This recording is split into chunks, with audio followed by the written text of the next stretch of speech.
अच्छा है केएल राहुल कप्तान नहीं है। ये स्टेटमेंट है भारत के एक्स प्लेयर वसीम जाफर का और उन्होंने ये बात बताई है कि केएल राहुल कप्तान क्यों नहीं बनना चाहते और क्यों उनको कप्तान नहीं बनना चाहिए। ये सारी बातें वसीम जाफर ने कही है और देखते ही देखते ये जो स्टेटमेंट है वो वायरल हो रही है। आपको सारी बातें बताएंगे इस वीडियो में। नमस्कार, मेरा नाम है जूही और आप देख रहे हैं स्पोर्ट्स यारी। आप सबको पता है कि बीते दिनों केएल राहुल की कप्तानी की बहुत ज्यादा बातें हो रही थी। दिल्ली कैपिटल्स के अंदर अगर आप बात करेंगे तो वो अलग अलग फ्रेंचाइजीज के अंदर कप्तान रहे हैं। हालांकि उनकी कप्तानी में टीम बहुत अच्छा परफॉर्म नहीं कर पाई थी और कहीं ना कहीं इसकी वजह जो है वसीम जाफर ने यहाँ पर बताया है और ये कहा है कि केएल राहुल को कप्तान नहीं बनना चाहिए और ये बात शायद खुद केएल राहुल समझ चुके हैं, जान चुके हैं। लेकिन सबसे पहले उनकी स्टेटमेंट देखते हैं क्योंकि एक एक्स्ट्रा प्रेशर की भी वहां पर बात उन्होंने कही है कि राहुल अगर कप्तान होते हैं किसी भी टीम के तो वो थोड़ा सा उन पर एक्स्ट्रा प्रेशर होता है और वो दिखाई देता है। तो सबसे पहले उनकी स्टेटमेंट देखते हैं कि उन्होंने अपनी स्टेटमेंट में क्या कुछ बातें यहाँ पर केएल राहुल की कप्तानी पर कही हैं। Wasim Jaffer on KL Rahul personality, it is better that he does not captain because if you let him play, I think he will always give you 5 to 600 runs.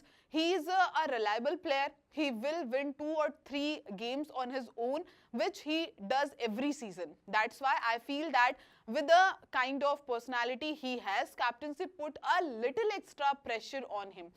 मतलब वसीम जाफर ने बहुत क्लियर तरीके से ये बात कह दी है कि अगर उन पर कप्तानी का भार आता है तो एक एक्स्ट्रा प्रेशर उन पर दिखाई देता है और अगर वो उनको कप्तानी कोई भी फ्रेंचाइजी ना दे और बतौर बल्लेबाज अपनी टीम में खिलाए तो वो हर सीजन हर टीम के लिए 500 से 600 रन्स बनाते हैं। और कहीं ना कहीं हमने देखा है कि पंजाब के लिए अगर वो जितने साल भी खेले बतौर कप्तान बतौर बल्लेबाज उनके 500 से 600 रन हर सीजन रहे हैं। लेकिन कभी स्ट्राइक रेट का मसला रहा तो कभी ये कहा गया कि शायद उनकी अप्रोच टी20 वाली है ही नहीं। अब आप अगर बात करेंगे एलएसजी की, एलएसजी में भी अगर राहुल कप्तान थे तो वहां पर 2 बार प्लेऑफ्स के लिए जरूर एलएसजी क्वालिफाई कर पाई, लेकिन जो है टीम आगे के लिए फाइनल्स तक नहीं पहुंच पाई और कहीं ना कहीं इसका जो कसूरवार है वो केएल राहुल कप्तान को ही बनाया जाता है और कहा भी जाता है।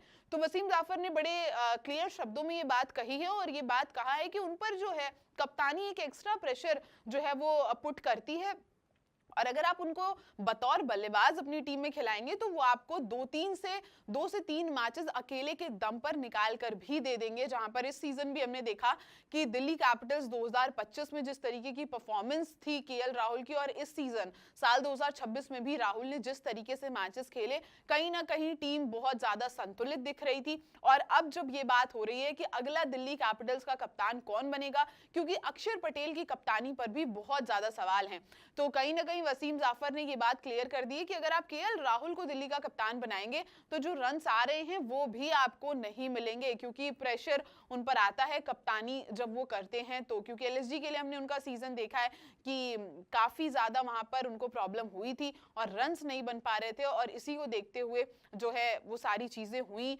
संजीव गोयनका के साथ केएल राहुल की। और उसके बाद जो है दिल्ली ने अपनी टीम में उनको शामिल किया। 2025 बहुत आउटस्टैंडिंग सीजन केएल राहुल का गया और 2026 ऑलमोस्ट 600 का सीजन जो है केएल राहुल ने दिया था।